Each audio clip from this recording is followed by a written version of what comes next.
Good morning students. तो last video में जो टॉपिक चल रहा था वो था सोल्ट से रिलेटेड जितने भी टॉपिक थे उसकी प्रॉपर्टीज़ वगैरह स्ट्रेंथ वो सब हो चुके थे। एक लास्ट का बचा था उससे रिलेटेड टॉपिक, वो है the pH of salt solution, या कह सकते हैं the nature of salt solution. Solution की पीएच कैसी होगी।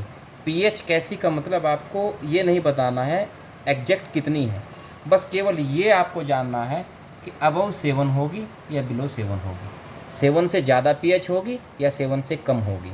7 पीएच का मतलब क्या होता है, न्यूट्रल। और 7 से ज़्यादा पीएच अगर आ जाती है तो सॉल्यूशन कैसा होता है, बेसिक। और 7 से कम अगर आती है तो सॉल्यूशन कैसा होता है, एसिडिक। तो क्वेश्चन वो दोनों तरह से पूछ सकता है। जैसे कोई भी सोल्ट दे देगा, NaCl उसने सोल्ट दिया, उसने कहा कि NaCl का सॉल्यूशन बेसिक होगा, न्यूट्रल होगा या एसिडिक होगा, ऐसे भी करके पूछ सकता है। या दूसरी तरह से ऐसे पूछ सकता है कि NaCl का जो सॉल्यूशन है उसकी pH 7 होगी, 7 से ज़्यादा होगी या फिर 7 से कम होगी। तो इसको जानने के लिए आपको क्या करना होगा, जो बुक में आपके बहुत सारे सोल्ट दिए होंगे एग्जाम्पल के लिए, वो सब सोल्ट को याद करना कि कौन बेसिक है और कौन एसिड है, वो बड़ा मुश्किल पड़ जाएगा, रट्टा मारना पड़ेगा। और रट्टा मारने की आपको ज़रूरत नहीं है, ये बड़ा आसान होता है। बस आपको 3-4 स्ट्रॉन्ग एसिड, 3-4 स्ट्रॉन्ग बेस और 3-4 वीक एसिड और वीक बेस, बस ये याद रखने हैं। उसके बाद चाहे कोई सा भी सोल्ट आ जाए, आपने ना भी पढ़ा हो कभी हो, ना उसके बारे में सुना हो, लेकिन उसके सॉल्यूशन की पीएच कैसी होगी आप तुरंत बता सकते हैं। तो उसके लिए बस आपको करना क्या होगा, कुछ स्ट्रॉन्ग एसिड, स्ट्रॉन्ग बेस और वीक एसिड और वीक बेस याद रखने हैं। तो मैं लिख देता हूँ पहले कौन कौन सा स्ट्रॉन्ग एसिड, और आपको ये सब स्ट्रॉन्ग एसिड और स्ट्रॉन्ग बेस जो मैं लिखवा रहा हूँ ये सब नोट कर लेने हैं।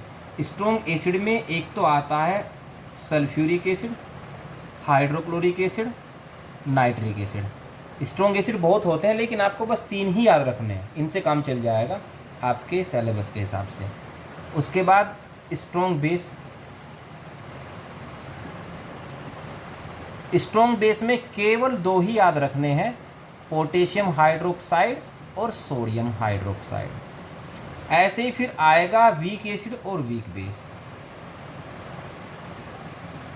वीक एसिड में भी केवल 2 याद रखने हैं आपको, एक तो है acetic acid CH3COOH, acetic acid भी कह देते हैं इसको, या फिर एथेनोइक एसिड भी कह देते हैं। और दूसरा याद रखना है आपको कार्बोनिक एसिड H2CO3।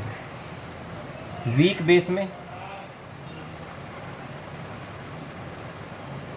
आपको याद रखना होगा एक तो अमोनियम हाइड्रोक्साइड NH4OH, दूसरा याद रखना है कैल्शियम हाइड्रोक्साइड। हालांकि 2 से काम चल जाएगा, लेकिन कभी कभार एक आध क्वेश्चन वो मैग्नीशियम या बेरियम से भी पूछ लेता है, तो ये भी याद रख लीजिए आप। मैग्नीशियम हाइड्रोक्साइड MgOH का होल्ट वाइज, या फिर बेरियम हाइड्रोक्साइड BaOH का होल्ट वाइज, ये सब वीक बेस होते हैं, तो इनको आपको नोट कर लेना है। अच्छा, अब आपको करना क्या होगा, कोई भी जो सोल्ट आपको देगा उस सोल्ट की वाटर के साथ रिएक्शन करा लेनी है। इसका सॉल्यूशन बनाना है ना वाटर में, तो वाटर के साथ उसकी रिएक्शन करा के देखेंगे। जब किसी सोल्ट की वाटर के साथ रिएक्शन कराते हैं तो 2 प्रोडक्ट बनते हैं, एक प्रोडक्ट उसमें से बेस होता है और दूसरा प्रोडक्ट होता है एसिड। अब उन दोनों प्रोडक्ट में से जो भी स्ट्रॉन्ग होगा, अगर बेस स्ट्रॉन्ग है तो सॉल्यूशन बेसिक होगा, और अगर एसिड स्ट्रॉन्ग है तो सॉल्यूशन एसिडिक होगा। अब इसके मैं कुछ एग्जाम्पल समझा देता हूँ, एग्जाम्पल से समझ जाओगे। जैसे मैं एक सोल्ट लेता हूँ सोडियम एसिटेट CH3COO और Na, देखते हैं इसका सॉल्यूशन कैसा होगा। इसको डिज़ोल्व किस में करना है, वाटर में, H2O। और H2O की जब रिएक्शन कराते हैं तो उसको H2O ना लिख करके HOH लिख लेते हैं। H2O का मतलब HOH ही होता है। अब इसमें से ये वाला जो पोर्शन होता है इसका सोल्ट का, वो कैसा है, नेगेटिव चार्ज वाला, और जो सोडियम है वो कैसा है, पॉजिटिव चार्ज। इधर इसमें से जो हाइड्रोजन है पॉजिटिव चार्ज है और जो हाइड्रोक्साइड है वो नेगेटिव चार्ज है। तो इसका पॉजिटिव इसके नेगेटिव के साथ जाएगा, मीन्स Na किसके साथ जाना है, OH के साथ। तो क्या बनेगा प्रोडक्ट, NaOH प्लस। अब इधर से इसका जो पॉजिटिव होगा इसके नेगेटिव के साथ जाएगा। और याद रखो, ये पहले बता चुका हूँ कि हमेशा पॉजिटिव वाली चीज़ पहले लिखी जाती है छोड़ करके एसीटेट को। एसीटेट वाले में उल्टा हो जाता है, इसमें नेगेटिव को हमेशा पहले लिखते हैं, यानी कि एसीटेट आयन हमेशा पहले लिखा जाएगा। तो एसीटेट आयन पहले लिखेंगे CH3COO और इसके साथ क्या जुड़ जाता है H। तो दो प्रोडक्ट बने, एक सोडियम हाइड्रोक्साइड जो कि एक बेस है, दूसरा बना एसिटिक एसिड जो कि एसिड है। अब इसमें से देखना है दोनों में से स्ट्रॉन्ग कौन सा है। सोडियम हाइड्रोक्साइड, तो सोडियम हाइड्रोक्साइड बेस में देखते हैं NaOH, यानी कि स्ट्रॉन्ग बेस है। सोडियम हाइड्रोक्साइड कैसा है, स्ट्रॉन्ग बेस है। अब जो एसिड है वो कैसा है, स्ट्रॉन्ग एसिड है, नहीं स्ट्रॉन्ग एसिड में तो नहीं आता, किस में आ जाता है, वीक एसिड में। मीन्स जो ये आपका एसिटिक एसिड बना है वो कैसा एसिड है, वीक एसिड है। तो मैंने अभी क्या बता, दोनों प्रोडक्ट में से जो भी स्ट्रॉन्ग होगा सॉल्यूशन उसकी ही नेचर का होगा। तो एसिड और बेस में से स्ट्रॉन्ग कौन है, बेस स्ट्रॉन्ग है, तो सॉल्यूशन कैसा होगा, फिर ये बेसिक सॉल्यूशन हो जाएगा, यानी कि इसकी pH क्या आएगी, 7 से ज़्यादा आएगी। ऐसे एक दूसरा एग्जाम्पल देख लेते हैं, कैल्शियम क्लोराइड। तो कैल्शियम क्लोराइड की रिएक्शन कराई जाएगी वाटर के साथ, मीन्स HOH के साथ। तो इसका ये पार्ट तो क्या है, पॉजिटिव, और ये पार्ट क्या है, नेगेटिव। इसका ये पार्ट क्या है, पॉजिटिव, और ये पार्ट क्या है, नेगेटिव। तो इसका पॉजिटिव दूसरे वाले के नेगेटिव के साथ जाना होता है, तो Ca किसके साथ चला जाएगा, OH के, और क्या बनेगा, कैल्शियम हाइड्रोक्साइड। प्लस इसका जो H पॉजिटिव हो किसके साथ जाएगा, इसके नेगेटिव के साथ, तो क्या बनेगा, HCl। अब एक तो क्या बना है, बेस बना है, और एक क्या बना है, एसिड बना है। दोनों में से देखना है कि स्ट्रॉन्ग कौन सा है, बेस स्ट्रॉन्ग है या फिर एसिड स्ट्रॉन्ग है। बेस है कैल्शियम हाइड्रोक्साइड, और कैल्शियम हाइड्रोक्साइड किस में आता है, वीक बेस में, तो ये तो वीक हुआ।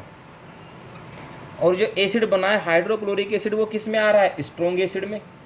तो मीन्स सॉल्यूशन कैसा होना चाहिए, किसके अकॉर्डिंग होगा, जो भी स्ट्रॉन्ग है। तो दोनों में से स्ट्रॉन्ग कौन आ जा रहा है, एसिड स्ट्रॉन्ग आ जा रहा है, तो सॉल्यूशन कैसा हो जाएगा, एसिडिक। इस तरह से अगर कैल्शियम क्लोराइड का सॉल्यूशन बनाते हैं तो उसकी नेचर कैसी होनी है, एसिडिक, मीन्स उसकी pH 7 से हमेशा कम आएगी। ऐसे एक एग्जांपल और ले लेते हैं NaCl का। तो NaCl को डिज़ोल्व करेंगे, मीन्स इसकी रिएक्शन होगी HOH के साथ में। Na किसके साथ जाना होता है, OH के साथ, तो क्या बनेगा, सोडियम हाइड्रोक्साइड, और प्लस H किसके साथ जाएगा, Cl के साथ, क्या बनेगा, हाइड्रोक्लोरिक एसिड। अब दोनों में से देखते हैं, ये तो बेस है, ये एसिड है। अब जो NaOH है वो कैसा आ जाता है, स्ट्रॉन्ग आता है कि वीक आता है, स्ट्रॉन्ग एसिड आता है, और स्ट्रॉन्ग बेस आता है। जो HCl है वो किस में आएगा, वो स्ट्रॉन्ग एसिड में आ जा रहा है, यानी कि दोनों ही स्ट्रॉन्ग है। और जब दोनों ही स्ट्रॉन्ग हो तब सॉल्यूशन होता है न्यूट्रल, ना एसिडिक है और ना वो फिर बेसिक है। ऐसे ही अगर एक एग्जाम्पल ले हम जिसमें से दोनों ही वीक आ जाएं, जैसे ले देते हैं हम अमोनियम कार्बोनेट NH4 का होल ट्वाइस CO3, रिएक्शन कराते हैं इसकी HOH के साथ में। तो NH4OH बन जाना है, अमोनियम हाइड्रोक्साइड, और दूसरा बनेगा H और CO3 मिला करके H2CO3। अमोनियम हाइड्रोक्साइड ये वीक बेस है, और जो कार्बोनिक एसिड है वो वीक एसिड है, दोनों ही वीक हैं। तो ये सॉल्यूशन कैसा बनेगा, इसके लिए पहली बात तो आपका एग्जाम में ये वाला क्वेश्चन नहीं आता जब दोनों ही वीक हो दोनों प्रोडक्ट, क्योंकि हम इसमें से नहीं बता सकते हैं कि सॉल्यूशन एसिडिक होना है कि बेसिक होना है। ये इस पर डिपेंड करता है कि अमोनियम दोनों प्रोडक्ट में से, जैसे इधर अमोनियम हाइड्रोक्साइड है, इधर कार्बोनिक एसिड है, इन दोनों प्रोडक्ट में से किसका आयनाइजेशन ज़्यादा होता है। तो ये चूँकि आपके सिलेबस में नहीं है तो इसको आपको स्टडी नहीं करना है, इसको छोड़ दो। अब आपको इतना भी रिएक्शन भी नहीं करानी है किसी के साथ कि वाटर के साथ रिएक्शन कराएंगे, वो तो मैंने समझाने के लिए आपको बताया था। और अगर ये निकालते हुए कि नेचर कैसी होनी है प्रॉब्लम हो तब वाटर के साथ रिएक्शन करा लेना, वरना सीधा डायरेक्ट बता सकते हैं। जैसे कि मैं सोल्ट ले रहा हूँ पोटेशियम कार्बोनेट। अब डायरेक्ट आपको बताना है कि ये एसिडिक नेचर का होना है कि बेसिक नेचर का होना है। तो पोटेशियम देखो, पोटेशियम कहाँ से मिला है आपको, स्ट्रॉन्ग बेस से। तो पोटेशियम वाला पार्ट कैसा हुआ, बेस वाला पार्ट कैसा हुआ, स्ट्रॉन्ग हुआ। और कार्बोनेट कहाँ से मिला है, वीक एसिड से। जो एसिडिक पार्ट है वो कैसा है, वीक है। तो बेसिक पार्ट स्ट्रॉन्ग है कि एसिडिक पार्ट स्ट्रॉन्ग है, बेसिक पार्ट स्ट्रॉन्ग है। मीन्स सॉल्यूशन कैसा होना है पोटेशियम कार्बोनेट का, बेसिक हो जाएगा। ऐसे एक एग्जांपल लेते हैं हम, जैसे कि बेरियम क्लोराइड BaCl2। तो बेरियम में से बेरियम किससे आता है? वीक बेस से आता है। और जो Cl है वो किससे आता है? स्ट्रॉन्ग एसिड से आ जा रहा है। तो कौन स्ट्रॉन्ग है इसमें से? एसिड वाला पार्ट स्ट्रॉन्ग है कि बेस वाला पार्ट स्ट्रॉन्ग है? एसिड वाला पार्ट स्ट्रॉन्ग है। तो बेरियम क्लोराइड का सॉल्यूशन कैसा होगा फिर? एसिड के नेचर का। तो अभी आपको केवल इसमें प्रैक्टिस कर लेनी है। बुक में जितने सोल्ट दिए होंगे वो सभी सोल्ट को देखना है कि किस नेचर का होगा। बुक में से देख लेना, या सोल्ट फिर अपने से भी बना सकते हैं आप लोग। मैंने कैटायन और एनायन आपको दिए थे कि इनको जोड़ करके सोल्ट बनाने हैं। उसकी प्रैक्टिस आप लगातार कर ही रहे होंगे। और जो भी सोल्ट है आप उस सोल्ट के एक बार देखते चलिएगा कि उसकी नेचर कैसी होनी है। तो जितना मैंने बताया सब नोट कर लेना, और जिस तरह से बताया समझाया मैंने उसको अपनी लैंग्वेज में नोट करके अपने नोट्स जो हैं आगे बढ़ाते रहना। बार बार मुझसे आप लोग पूछते हैं कि सर नोट्स कैसे बनाएंगे, कहाँ से बनाएंगे, तो कई बार बता चुका हूँ। जो मैं बता रहा हूँ वही नोट्स हैं, उसी को अपने लैंग्वेज में शॉर्ट में आपको नोट करते हुए जाना। नेक्स्ट टॉपिक फिर नेक्स्ट वीडियो में मिलते हैं, तब तक के लिए आप इसको तैयार करना।